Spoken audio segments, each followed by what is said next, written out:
Hello everyone, welcome to my channel. So let us talk about the next feature is comes under polymorphism. In detail information about this. Okay.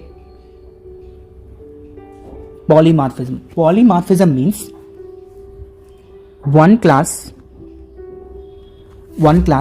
is going to be act as multiple forms. So this is form 1, this is form 2, this is form n, like that. One class is act as like class 2, class 3 and so on, class n. So that is nothing but poly.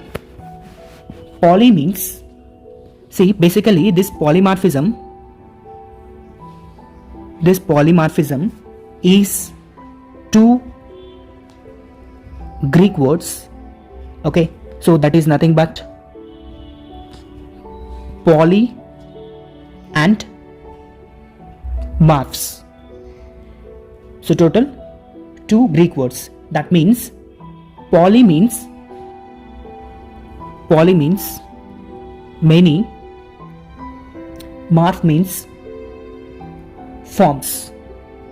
Okay, so one class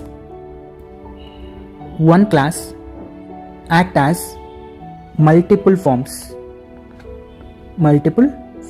So that is nothing but polymorphism. Ability to perform different kind of task from base class. That is the concept of polymorphism. This polymorphism strongly associated with inheritance. So all are inherited. Okay, so without inheritance there is no polymorphism. It is one of the most advantages of OOPS. So there are some techniques from the polymorphism. So like there are some techniques in polymorphism in the Java side. The techniques are method overloading. That means one method is going to be act as multiple forms, and second one is method overriding. So one method can be used in multiple classes. Okay, and other one is constructor overloading. This is also one kind of concept. One constructor can be used as multiple forms like parameters. Okay, so these are the three techniques from Java side. Okay, and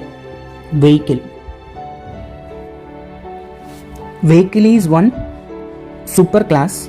From the vehicle we have subclasses like bike, like car, like truck. So that means this vehicle is, we can call it as superclass, and all are from subclasses. One class is derived from multiple classes. See, there is a common property. Here we are going to define common property. Here we have additional property. What is the common property of the vehicle? Registration number. So the registration number is the same for all the vehicles. Okay, and fuel type is also common for every vehicle, but additional properties we have to define like 2 wheels, 4 wheels, and capacity and price, everything. So like that we have some additional properties we have to define in the subclasses. Okay, so this is the way we have to define polymorphism in the Java language. I hope you understand what is polymorphism in the concept of OOPS. Okay, so in the detailed information we'll talk in the concept of polymorphism. So let us talk about the next feature. Thank you for watching.